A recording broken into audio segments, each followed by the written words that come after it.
تو نبی پاک صاحب نوراق صلی اللہ علیہ وآلہ وسلم آپ کی عزت، جس کو ہم ناموس بھی کہتے ہیں، آپ کی عظمت پر پہرے داری دینا، چوکیدار بن کے کھڑے ہوتے ہیں۔ آپ سارے سمجھتے ہیں کہ چوکیدار کا کام کیا ہوتا ہے۔ چوکیدار دو طرح کا ہوتا ہے، ایک وہ چوکیدار ہوتا ہے جس کو ہم پیسے دے کر چوکیدار رکھتے ہیں، اور ایک وہ چوکیدار ہوتا ہے جو اللہ کی مخلوق کی خدمت کرنے کے لیے خود کو فی سبیل اللہ چوکیدارہ کے لیے حاضر کر دیتا ہے۔ کہتے ہیں یار کوئی بات نہیں، آپ پیسے نہ بھی دیں، مجھے رات کو نیند ویسے بھی کم آتی ہے، کوئی بات نہیں، میں محلے میں چوکیدار بن کے رہوں گا۔ وہ چوکیدار جو تنخواہ لے کر رات کو آپ کے گھروں کی حفاظت کے لیے پہرے داری کرتا ہے، اس کی عزت آپ کے دل میں کم ہوگی، کیونکہ وہ آپ سے پیسے لیتا ہے۔ لیکن وہ چوکیدار جو روز آپ کو کہتا ہے کہ بھائیوں بہنوں بچوں فکر کی ضرورت نہیں، آپ سو جائیں، میں اللہ کی رضا کے لیے آپ کی پہرے داری کروں، میں اللہ کی رضا کے لیے چوکیدار بن کے رہوں گا، اس کی عزت زیادہ ہوگی۔ اسی طرح دین کے اندر بھی کچھ لوگوں نے جہاد کا نام دیا، لیکن اس کے پیچھے مقاصد تھے اپنی دکانداری کو چمکانا، اپنے بینک بیلنس بنانا۔ اور کچھ لوگوں نے جہاد کا نام لیا، وہ کلاشنکوف تو لے کر نہ نکلے، تلوار تو لے کر نہ نکلے، لیکن للکار ضرور لے کر نکلے۔ اس کے پاس تلوار تو نہ تھی، لیکن سلطان صلاح الدین ایوبی والی للکار ضرور تھی۔ انہوں نے تلوار کے ذریعے جہاد نہ کیا، کلاشنکوف کا کلچر عام نہ کیا، انہوں نے لوگوں کو بتایا ہے کہ بندہ مومن کی للکار ایسی ہونی چاہیے کہ بندہ مومن جب للکار مارے تو عالم کفر پر صفحہ ماتم ان کی بچ جائے۔ سلطان صلاح الدین ایوبی، یہ ہم نے اب ان کے واقعات پڑھ لیے، شہاب الدین غوری کے واقعات ہم نے پڑھ لیے، محمد بن قاسم کے واقعات ہم نے پڑھ لیے، حضرت خالد بن ولید کے واقعات ہم نے پڑھ لیے، صحابہ کرام کے واقعات ہم نے پڑھ لیے۔ وہ دور اور تھا، اب دور کچھ اور ہے۔ اس وقت سرحدوں کی کوئی اہمیت نہ تھی کہ یہ باڑ لگی ہوئی ہے یا تار لگی ہوئی ہے، کوئی دوسرے بارڈر پہ جا نہیں سکتا۔ اس وقت ایسا نہیں تھا، بلکہ چونکہ اسلام ایک آفاقی دین ہے اور اسلام کو پوری دنیا کے گوشے گوشے میں پھیلانا تھا، تو رسول اکرم صلی اللہ علیہ وآلہ وسلم کے صحابہ نے جس جگہ، جس بستی، جس ملک میں سمجھا کہ یہاں اسلام کی شمع روشن کی جائے، انہوں نے اسی طرف رخ کیا اور جا کر پہلے لوگوں کو دعوت و تبلیغ دی، اللہ کی طرف، اللہ کی توحید کی طرف بلایا، پھر انہیں سمجھایا اسلام کا آفاقی پیغام۔ لیکن جب وہ بزر ہوئے، نہ سمجھے، تو پھر اسلام نے تلوار کے ذریعے سے جہاد کیا۔ تو آج عالم کفر جو ہے، ہم سارے اس کے بھکاری بنے بیٹھے ہیں۔ بس یہ بات یاد رکھیں، میں بغیر کسی سیاسی بیان کے یہ بات کر رہا ہوں، کیونکہ یہ بات اب زبان زد عام ہے، اب یہ سیاسی بات نہیں رہی کہ پی ٹی آئی والے نون لیگ کو بھکاری کہتے ہیں، نون لیگ والے پی ٹی آئی والوں کو بھکاری کہتے ہیں، لیکن حقیقت یہ ہے اگر ہم سارے دل پہ ہاتھ رکھ کے بیٹھیں گے اور ایمانداری سے سوچیں گے، دونوں بھکاری ہیں۔ ایک گروپ امریکہ کا بھکاری ہے، دوسرا گروپ روس اور چین کا بھکاری ہے۔ یہ تو بلاک ہے نا، عمران خان نے بلاک بنایا، اس نے روس سے مدد مانگی، چین سے مدد مانگی، دوسرا گروپ آیا، انہوں نے امریکہ سے مدد مانگی۔ میرے حیث القوم جب ہم سارے دیکھیں گے، میں بھی آپ بھی، دراصل حقیقت یہی ہے کہ ہم سارے بھکاری ہیں۔ ہم ابھی تک زندہ قوم نہیں بنے، کیونکہ ہمارے اندر وہ جذبہ، وہ بلبلہ ہے ہی نہیں کہ ہم زندہ قوم بنے۔ ہم تو صبح کے وقت ایک لیڈر کو، عالم اسلام کو بڑا لیڈر مان رہے ہوتے ہیں، اور شام کے وقت وہی ہماری نظروں میں غدار ہوتا ہے۔ جس کو ہمارا دل کرے ہم منافق قرار دیں، جس کو ہمارا دل کرے ہم اس کو مومن قرار دیں، ہماری اپنی ویلیوز بن چکی ہے. تو اسلام ایسی باتیں نہیں کرتا ہے. اسلام نے ایک معیار رکھا ہے مومن کا، منافق کا، کافر کا. اسلام کے اندر معیار سیٹ ہے. اسلام نے پہلے سے اوزان جو ہے، وزن جو ہے وہ طے کیے ہوئے. اسلام کی ویلیوز جتنی 14 صدیاں پہلے تھی وہی آج ہے، جیسی پہلے تھی ویسی آج ہے. یہ نہیں ہوا کہ اسلام کی ویلیوز جو پہلے تھی وہ کچھ کم ہو کے ان میں گڑبڑ ہو گئی اور ان کو تبدیل کر دیا گیا، ایسا نہیں ہے. اسلام چونکہ ایک آفاقی دین ہے، اللہ تعالیٰ کا پسندیدہ دین ہے، تو اس کی جو صورت نبی اکرم صلی اللہ علیہ وسلم کے سامنے رکھی گئی وہی آج بھی موجود ہے. بس تقاضے کچھ چینج ہوئے، تبلیغ کے طریقے چینج ہوئے. اسلام تبدیل نہیں ہوئی، بس تبلیغ کے طریقے تبدیل ہو گئے. آج ہمارے ہاں یہ نہایت افسوس سے کہنا پڑ رہا ہے کہ ہم جس کو دل چاہے اس کو جناب عاشق رسول قرار دے دیں، جس کو دل چاہے اس کو منافق قرار دے دیں، غدار قرار دے دیں. مطلب یہ ہم نے خود سے جو ہے یہ اپنے مائنڈ میں باتیں سیٹ کر لی ہے. ایسا نہیں ہے. ہمیں ایک ہی نہج پہ سوچنا ہوگا. اگر ہم نے کلمہ پڑھا ہے، لفظ مسلم لیگ کو ایک سائڈ پہ رکھ دیں، پی ٹی آئی کو بھی ایک سائڈ پہ رکھ دیں، پیپلز پارٹی کو بھی ایک سائڈ پہ رکھ دیں، لفظ تحریک لبیک کو بھی ایک سائڈ پہ رکھ دیں. نہ ڈسکس کریں ان کو، کسی سیاسی جماعت کو ڈسکس نہ کریں. یا کلمہ تو حضور کا پڑھا ہے، کلمہ تو لا الہ الا اللہ محمد رسول اللہ پڑھا ہے. اگر کوئی مسلمان مسلم لیگ سے تعلق رکھتا ہے، اسے کلمہ تو نواز شریف کا نہیں پڑھا نا، کلمہ تو حضور کا پڑھا ہے. اگر کوئی پی ٹی آئی سے تعلق رکھتا ہے، اس نے کلمہ تو عمران خان کا نہیں پڑھا. اگر کوئی لبیک سے تعلق رکھتا ہے، اس نے کلمہ تو علامہ قادر رضوی صاحب کا نہیں پڑھا. اگر کوئی پیپلز پارٹی سے تعلق رکھتا ہے، اس نے کلمہ زرداری کا نہیں پڑھا. کلمہ ہم سب نے پڑھا رسول اللہ صلی اللہ علیہ وسلم کا. ہماری سب کی سمت جو ہے وہ بس مدینہ منورہ کی طرف ہونی چاہیے. ہم نے کلمہ پڑھا ہے رسول اکرم کا، بات آ جائے میرے قائد پہ، علامہ قادر رضوی پہ، بات آ جائے عمران خان پہ، بات آ جائے نواز شریف پہ، بلاول بھٹو پہ، ہم سارے ڈیفینڈ کرتے ہیں اس کو. سیدھا تان پہ کھڑے ہو جاتے ہوئے قادر رضوی صاحب کے خلاف بات نہیں کرنی، میرے قائد ہیں ان میں یہ پارٹیز ہیں. وہ نواز شریف کے خلاف بات نہیں کرنی، اس کے اندر یہ پارٹیز ہے. عمران خان کے خلاف بات نہیں کرنی، اس میں یہ پارٹیز ہے. دوسرا گروپ اس کی توہین، اس کی تذلیل کے لیے، اور اس کے ماننے والے اس کو ڈیفینڈ کرتے نظر آ رہے ہیں. کیا شخصیات کو ڈیفینڈ کرنا ہمیں خبر کے اندر بچا سکتا ہے؟ ان لوگوں کو ڈیفینڈ کر کے کیا آپ خبر میں نجات حاصل کر سکتے ہیں؟ یقیناً نہیں. ہم اس بندے کو ڈیفینڈ کریں جو تمہیں رسول اکرم صلی اللہ علیہ وسلم کے دربار کو برباد تک لے کر جاتا ہے، جو تمہیں رسول اللہ کا راستہ دکھائے. کرسی کے لیے، اقتدار کے لیے مت الجھے. کرسی کو اور لے کے جائے گا، گلی محلے میں لڑتے ہم رہ جائیں. ہم نے آپس میں لڑائیاں پار رکھی ہیں. یہ کرسی اقتدار کی لالت، اقتدار کی یہ جنگ ہے.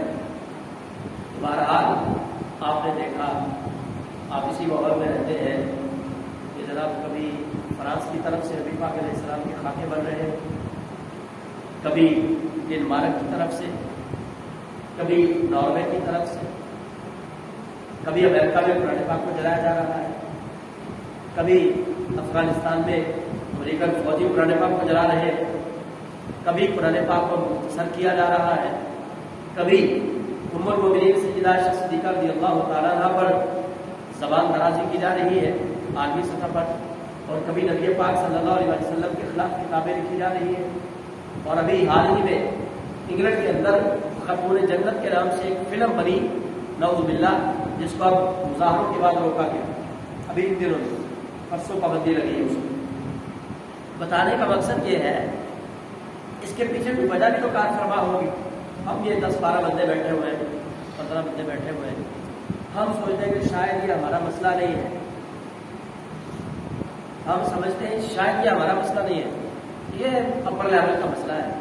وہ لوگ سوچے ہم تو آتے ہیں کہ چھوٹی سی مسجد ہے، اس کے اندر نماز جمعہ پڑھتے ہیں، چلے جاتے ہیں، نماز پڑھتے ہیں، چلے جاتے ہیں.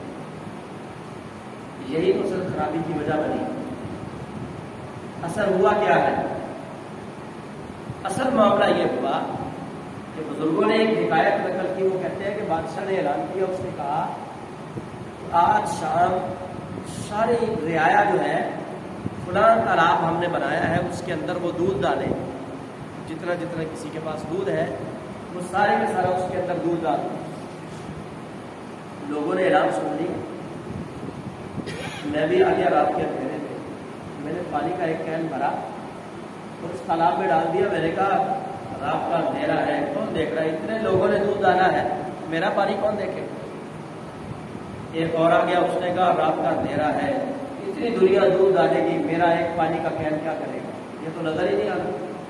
صبح اٹھ کے دیکھا تو سب پانی ہی پانی تھا، دودھ کسی نے بھی نہ ڈالا. سب ایک دوسرے کے سہارے پہ رہے.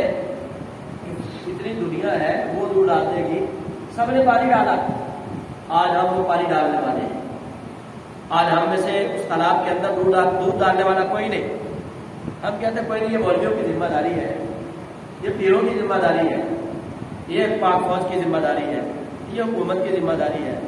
ہم ہر مسلمان دوسرے کے کندھے پہ رکھ کے بندوق چلانے پہ آج ہم پورے ہوئے.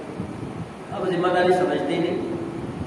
بھائی یہ ذمہ داری محلے سے شروع ہو رہی ہے، یہ ذمہ داری میرے گھر سے شروع ہو رہی ہے، آپ کے گھر سے شروع ہو رہی ہے. جب ہم نے اپنے بچوں کے دلوں میں عشق سرکار دو عالم کی شمع جلا دی، ان کے دلوں کو روشن کر دیا، تو یقین جانیے کہ آپ اور مجاہدین میں شمار ہو گئے کہ جنہوں نے رسول اللہ صلی اللہ علیہ وسلم کی عزت اور ناموس کے لیے پرچم تھاما تھا. اپنے گھر سے اس کا آغاز کریں. یہ نہ کہ یہ نعرے لگانا مولویوں کا کام ہے، یہ رسول اللہ کی عزت و عظمت کے اوپر پہرا دینا مولویوں کا کام ہے، پیروں کا کام ہے. یہ نہ کہ ہم سارے اسی چکر میں ہیں کہ یہ تو مولویوں کا کام ہے. تو اس لیے اللہ کریم نے ہر مولوی، ہر پیر، ہر صاحب اقتدار، اللہ تعالیٰ نے سب کو ایک سائڈ پہ کیا اور فرمایا محبوب پیارے انا کفینا کل مستہزئین، تیرے گستاخوں کے ساتھ نمٹنے کے لیے ہم کافی ہیں. اور پھر آپ دیکھ لیں کہ اللہ کریم نے کیسا انتظام کیا رسول اللہ صلی اللہ علیہ وسلم کے گستاخوں سے نمٹنے کے. جب بندہ مومن کی آواز کے اندر للکار ہو نا اور آواز کے اندر عشق رسول ہو، میں آپ کو حدیث پاک سناتا ہوں. کعب بن اشرف یہودی تھا، یہ نبی پاک علیہ السلام کے خلاف نعوذ باللہ قصیدے، غزلیں عربی کے اندر شعر لکھتا تھا حضور کے خلاف.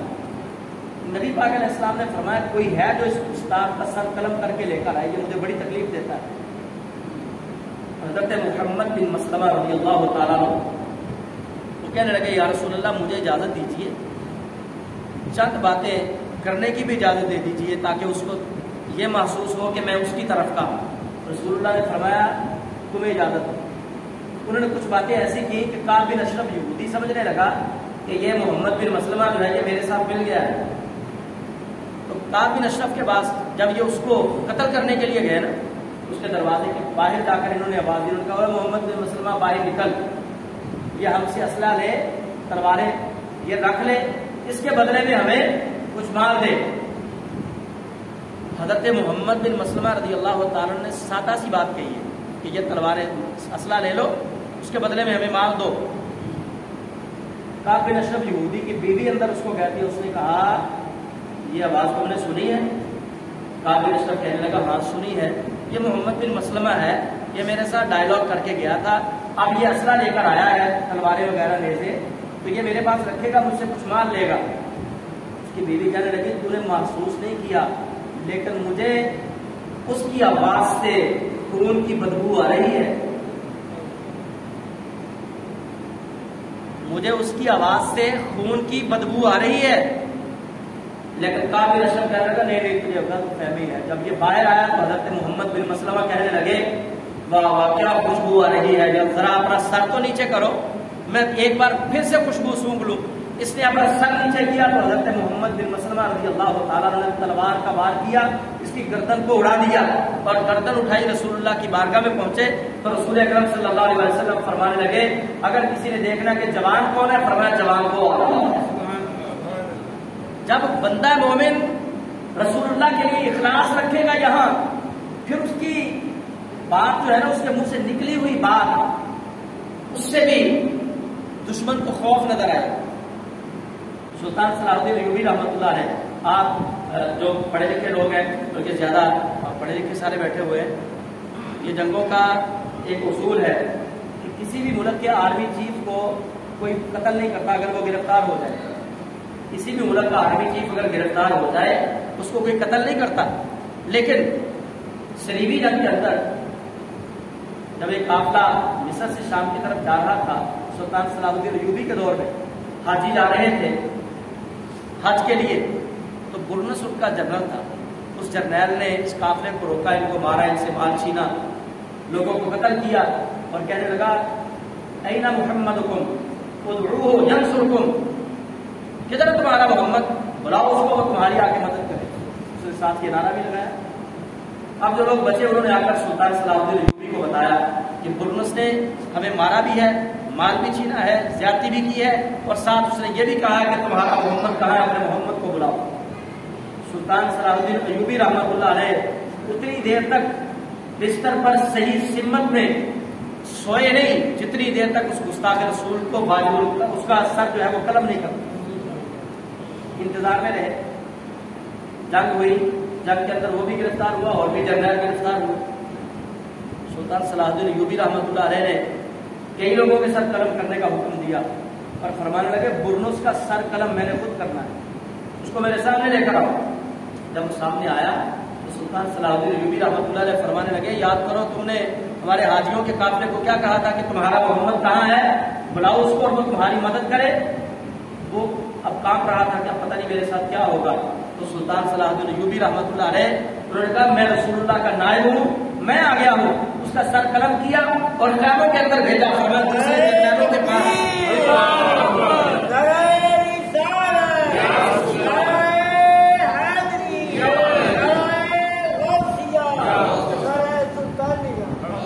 دوسرے جرنیلوں کے پاس یہ سر لے کر جاؤ اور ان کو بتا دو جنگ کا اصول یہ ہے کہ کسی جرنیل کا سر قلم نہیں کیا جاتا. تمہیں میں نے اس لیے چھوڑا ہے کہ تم نے ہمارے نبی کے خلاف بات نہیں کی، اور اس کا سر میں نے اس لیے قلم کیا ہے کہ اس نے ہمارے آقا مولا کے خلاف بات کی. جب حکمرانوں کا معیار یہ ہوگا نا تو تب کسی کو ضرورت نہیں ہوگی، تب نہیں کوئی گستاخی کرے گا. ہمارے للکارنے سے کیا ہوگا بھائی، میں یہاں تقریر کر رہا ہوں، آپ سن رہے ہیں، واہ واہ ہو جائے گی، قاری صاحب نے نعرہ لگا دیا ہے، کیا ہوگا میری تقریر سے؟ کچھ بھی نہیں. ہم روڈ پہ باہر نکلتے کیا ہوگا؟ کچھ بھی نہیں. لیکن جب شہباز شریف ان کی آنکھوں میں آنکھیں ڈال کے بات کرے گا نا وزیر اعظم، ان کے وزیر اعظم سے ٹیلی فون پر بات کرے گا، ہاں بھائی بتاؤ تمہارے پاس 24 گھنٹوں کا ٹائم ہے، یا تو کھلے عام ٹی وی پر بیٹھ کر حضور کی امت سے معافی مانگو یا پھر جنگ کے لیے تیار ہو جاؤ. جب وزیر اعظم یہ بات کرے گا نا تو پھر اثر کچھ اور ہوگا. ہم جتنے مرضی جلوس نکالتے رہے، میں نے پہلے بتا دیا ہم لاچار لوگ ہیں، ہم نعرے لگا سکتے ہیں، ہم جلوس نکال سکتے ہیں، ہمارا احتجاج اپنی سطح کا ہے، حکومت کا احتجاج اپنی سطح کا ہے. اگر حکومت نے بھی ہماری طرح یہ احتجاج کرنا ہے تو پھر حکومت کو ہم صاحب اقتدار تو نہیں نہ مانتے، تو وہ بھی ہماری طرح ٹویٹ کر دیں، فیس بک پہ لکھ دیں، یا وہ بھی ایک مذمتی بیان جاری کر دیں. وہ مذمت نہ کرے، مذمت ہم کریں، وہ مرمت کریں، ان کی مرمت سے کام بنے گا. رسول اللہ صلی اللہ علیہ وسلم کی عزت اور ناموس پر پہرا دینا یہ اتنا اہم ترین فریضہ ہے کہ حضرت خالد بن ولید رضی اللہ تعالیٰ عنہ، رسول اللہ کی ذات تو بڑی براء البراء ہے نا، حضرت خالد بن ولید کے سر کے اوپر جو پگڑی تھی نا، اس پگڑی کے اندر جو ٹوپی تھی جس کے اوپر یہ کپڑا لپیٹا ہوا تھا، اس ٹوپی کے اندر رسول اکرم صلی اللہ علیہ وسلم کے بال مبارک سلے ہوئے تھے. وہ سر پر رکھ کر جہاد کرتے تھے.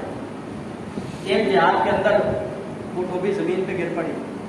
حضرت خالد بن ولید رضی اللہ تعالیٰ عنہ نے تلوار روک لی، جنگ کرنا چھوڑ دی اور نیچے اترے. اس ٹوپی کو پہلے اٹھایا، اپنے سر پہ لیا، پھر جہاد کیا. اتنی دیر میں کئی مسلمان شہید ہو گئے، جنگ ختم ہو گئی. مجاہدین نے اعتراض کیا، انہوں نے کہا حضرت آپ عجیب سپہ سالار ہیں، آج آپ نے صرف اپنی پگڑی اٹھانے کے لیے، اپنی ٹوپی اٹھانے کے لیے اتنے مسلمانوں کو شہید کروا دیا. حضرت خالد بن ولید فرمانے لگے کہ تمہیں پتہ ہی نہیں کہ میں نے ٹوپی کو عزت دی کیوں ہے. فرمایا میں نے اس لیے ٹوپی کو عزت دی ہے، اس کے اندر رسول اللہ صلی اللہ علیہ وسلم کے بال مبارک تھے. میں نے اس ٹوپی کی عزت نہیں کی، میں نے رسول اللہ کے بالوں کی عزت کی ہے.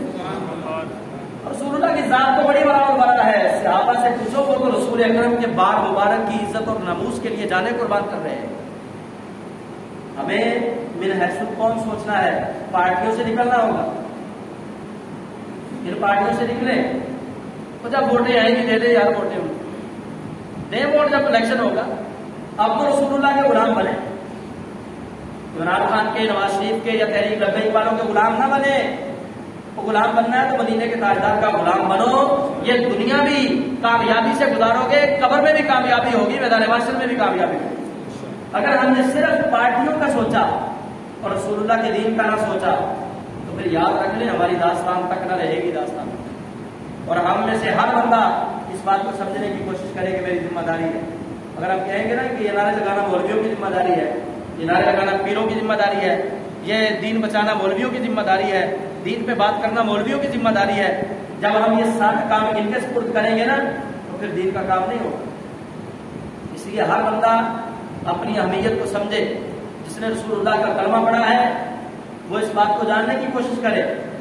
ہم رسول اکرم صلی اللہ علیہ وسلم کے لیے پتہ نہیں کتنے کیسے کیسے نعرے لگاتے ہیں کہ غلامی رسول میں موت بھی قبول ہے جناب، لیکن اگر رسول اللہ کے لیے واقعہ تھا نا ہمیں مرنا پڑ جائے تو ہمیں موت اس سے پہلے ہی آ جاتی ہے، اس سے پہلے ہمیں موت آ جاتی ہے۔ تو یہ باتیں جو ہیں ان کو سمجھنے کی کوشش کریں۔ ان پارٹیوں سے ہمیں نکلنا ہوگا، رسول اللہ کے لیے سوچنا ہوگا۔ ان پارٹیوں کے لیے کیا سوچیں گے ہم؟ ان سے ہمیں کیا مفادات ہے؟ ویسے نالی کا، سولر کا، سوئی گیس کا، بجلی کا، واٹر سپلائی کا، یہی مفادات ہیں، ان کے علاوہ تو کوئی نہیں۔ تو یار چولستان کے لوگ جو ہیں وہ زندہ نہیں، زندگی گزار نہیں رہے، کوئی بنیادی سہولت نہیں ہے ان کے پاس، وہ زندگی گزار رہے ہیں۔ تو اگر ہمیں یہ ضرورتیں ہماری پوری نہ بھی ہوئی تو کوئی بات نہیں، ایک ضرورت جو ہے وہ دین والی کو ضرور پوری ہونی چاہیے کہ ہمارا ایک نعرہ ہونا چاہیے، ہم پی ٹی آئی سے تعلق رکھتے ہیں تو عمران خان سے مطالبہ کریں، نون لیگ سے تعلق رکھتے ہیں تو شہباز شریف سے مطالبہ کریں، پیپلز پارٹی سے تعلق رکھتے ہیں تو بلاول بھٹو زرداری سے مطالبہ کریں کہ ان گنڈوں کے خلاف جو رسول اللہ کے خلاف بھونکتے ہیں، جو دین کے خلاف باتیں کرتے ہیں، ان کے خلاف کوئی حکمت عملی وضع کی جائے۔ کہاں؟ پارلیمنٹ کے اندر، پارلیمنٹ کے اندر۔ اب چونکہ میاں شاہ صاحب بھی آ گئے ہیں، آپ بھی تشریف لے آئے ہیں، تو میں نے پہلے شروع میں ایک مثال دی تھی کہ نواز شریف نے، عمران خان نے الیکٹرانک ووٹنگ مشین کا بل جو ہے وہ پاس کروایا، اوورسیز کو ووٹنگ کا بل اس نے پاس کروایا، پاور تھی نا۔ اب یہ جو حکومت ہے انہوں نے وہ ختم کر دی۔ میں پاور کی بات کر رہا تھا کہ جس کے پاس پاور ہوتی ہے وہ جو بل چاہے وہ منظور کروا سکتا ہے۔ یہ الیکٹرانک ووٹنگ والا بل تو مسترد بھی ہو گیا اور قبول بھی ہو گیا، پاس بھی ہو گیا، قرآن کا بل کیوں نہیں پاس کرتے؟ یہ قرآن کا بل کیوں نہیں پاس کرتے؟ ایک دوسرے کی ضد کے اندر ترامیم ہو رہی ہے، ایک دوسرے کی ضد میں بل پاس ہو رہے ہیں، وہ اس کے نقصانات کیا ہیں وہ ایک الگ میٹر ہے۔ میں صرف اتنا بات بتا رہا ہوں کہ پاور بڑی چیز ہے، جس کے پاس پاور ہے وہ جو اس کا دل کرتا ہے وہ ترمیم کر رہا ہے۔ تو ہماری صاحبان اقتدار سے بس یہی گزارش ہے، پیپلز پارٹی سے، نون لیگ سے، پی ٹی آئی سے، ہماری ان سے بس یہی گزارش ہے کہ آپ اپنے مفادات کی جنگ لڑیں، لیکن ایک کام رسول اللہ کے لیے بھی کر کے جائیں کہ جس طرح آپ ایک دوسرے کی ضد کے اندر ترامیم کر رہے ہیں اور بل پاس کروا رہے ہیں، ایک دفعہ حکومت ملنے پہ قرآن کا بل بھی پاس کر دیں، قرآن والا قانون نافذ ہو جائے نا تو جناب مولوی بھی لٹکائے جائیں گے، پیر بھی لٹکائے جائیں گے، سیاستدان بھی لٹکائے جائیں گے، پھر کوئی نہیں بچے گا، جو بھی کرپٹ ہوگا اس کو سریعام پھانسی میں لٹکایا جائے گا۔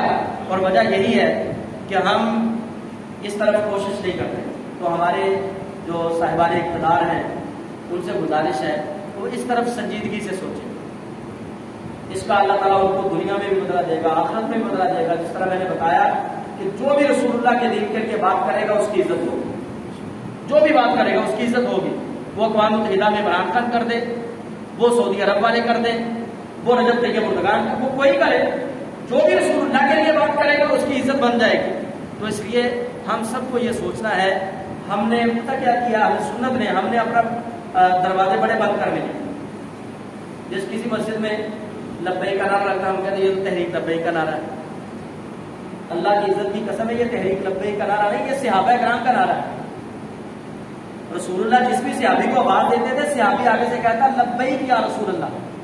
حدیث پاک جب آپ پڑھیں گے یہ علامہ خادم رضوی کا نعرہ نہیں ہے، تحریک لبیک کا نعرہ نہیں ہے، یہ حضور کے صحابہ کا نعرہ ہے کہ رسول اللہ جب ان کو بلاتے وہ حاضر کے ساتھ کہتے لبیک و سعدیک یا رسول اللہ. اس لیے ہم اس کو سیاسی نعرہ نہ سمجھیں. ووٹیں دینی ہے دیں، نہیں دینی نہ دیں. لبیک والے تو نعرہ تکبیر بھی لگا رہے ہیں، وہ تو نعرہ رسالت بھی لگا رہے ہیں، ساری جماعتوں والے لگا رہے ہیں. تو یہ جو اسلامی نعرے ہیں، اسلام سے تعلق رکھنے والے ہیں، یہ کسی سیاسی پارٹی کے نعرے نہیں ہیں. یہ تو رسول اللہ صلی اللہ علیہ وسلم سے محبت کا ایک طریقہ ہے کہ ہم رسول اللہ کی محبت میں یہ نعرے لگتے ہیں. اس لیے میری آپ سب بھائیوں سے گزارش ہے پھر دوبارہ کہ آپ جس بھی پارٹی سے ہیں اپنے پارٹی کے قائد سے یہ مطالبہ کریں. آپ کہیں گے کہ ہماری تو میاں مہروز صاحب کہیں گے میری تو بلاوت بھٹو ترداری تک پہنچ ہی نہیں ہے، میاں شاہ صاحب دینے والے شاہ صاحب، لیکن وہ رانا فاروق سے ان کے ذریعے تو بات پہنچا سکتے ہیں کہ نہیں پہنچا سکتے. جو نون لیگ والے ہیں وہ شہباز صاحب کے ذریعے تو بات پہنچا سکتے ہیں کہ نہیں پہنچا سکتے. ہمارے پاس جو ان کا نمائندہ ہے ان کے ذریعے آپ بات پہنچانے کی کوشش تو کریں. جب وہ لوگ آپ کے پاس ووٹیں لینے کے لیے آتے ہیں فقط ایک دفعہ آپ کہہ دیں، وہ عمل کرے نہ کرے یہ الگ بات ہے. ایک دفعہ ان سے کہے تو صحیح کہ یار آپ رسول اللہ کی عزت و نموز کے لیے بھی کچھ کریں. جب رسول اللہ کی عزت پہ حملہ ہو تو پارلیمنٹ کے اندر آپ بھی طوفان برپا کریں، احتجاج کریں. آپ کے کہنے سے بے شک وہ کریں یا نہ کریں لیکن رسول اللہ کی نموز پہ پہلے داؤں میں آپ کا نام ضرور آ جائے. بس یہ کام آپ کریں. جس کو بھی ووٹ دینا آپ دیں، لیکن اس کو ساتھ اپنی طرف سے یہ کہہ دیں کہ جناب میں توقع رکھتا ہوں کہ آپ کو ووٹ دے رہا ہوں، میں توقع رکھتا ہوں کہ جب اللہ کے دین کے خلاف کوئی بات کرے گا تو آپ پارلیمنٹ میں کھڑے ہو کر بات کریں. آپ اپنا پیغام پہنچا دیں، آگے وہ عمل کریں یا نہ کریں. اللہ تعالیٰ اپنے محبوب کی عزت کا صدقہ مجھے بھی بامن مسلمان بنائے، آپ سب کو بامن مسلمان بنائے. اللہ ہمارے بچوں کو صحیح معنوں میں اس کے رسول کی دولت عطا فرمائے، اور اللہ تعالیٰ مجھے اور آپ سب کو دین کو سمجھنے کی توفیق عطا فرمائے. آمین. واخر دعوانا الحمدللہ.